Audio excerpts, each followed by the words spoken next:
കാണുക നാട്ടുരാജ്യ ന്യൂസ് നിങ്ങളുടെ വിരൽത്തുമ്പിൽ.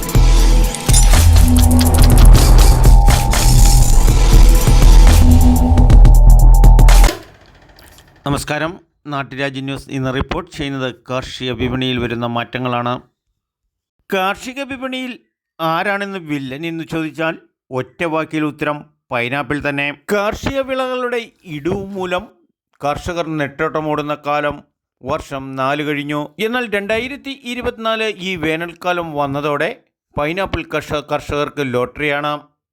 4 വർഷമായി കടം കയറി മുടിഞ്ഞ പൈനാപ്പിൾ കർഷകർക്ക് ഇപ്പോൾ കിലോയ്ക്ക് 65-70 രൂപ നിരക്കിലാണ് പൈനാപ്പിൾ മാർക്കറ്റിൽ വിറ്റുപോകുന്നത്. ഇത് പൈനാപ്പിൾ കർഷകരെ സംബന്ധിച്ച് ഏറെ ആശ്വാസകരമാവുകയും നീണ്ട നാളത്തെ കടങ്ങളെല്ലാം വീട്ടി വീണ്ടും പൈനാപ്പിൾ കൃഷി വിപുലമായ രീതിയിൽ നടന്നുവരുന്ന കാലം. എന്നാൽ റബ്ബർ കർഷകർ കാത്തിരുന്ന് കണ്ണു നട്ടപ്പോൾ ഒന്നും നോക്കിയില്ല. വെട്ടാറായ റബ്ബർ ചുവടെ മുറിക്കുന്ന കാഴ്ച. ഏക്കർ കണക്ക് സ്ഥലമാണ് വെട്ടാറായ റബ്ബർ മുറിച്ചു മാറ്റി പൈനാപ്പിൾ കൃഷിയും റംബൂട്ടാൻ കൃഷിയും തുടങ്ങാൻ കർഷകർ തുടങ്ങുന്നത്.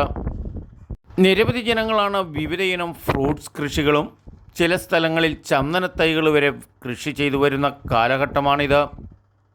എന്നാലും നാളെ കത്തിവെക്കാവുന്ന റബ്ബർ മരം മുറിച്ചിട്ടിരിക്കുന്നത് കണ്ടാൽ ഏതൊരു കർഷകൻ്റെയും ചങ്കരിഞ്ഞു പോവും.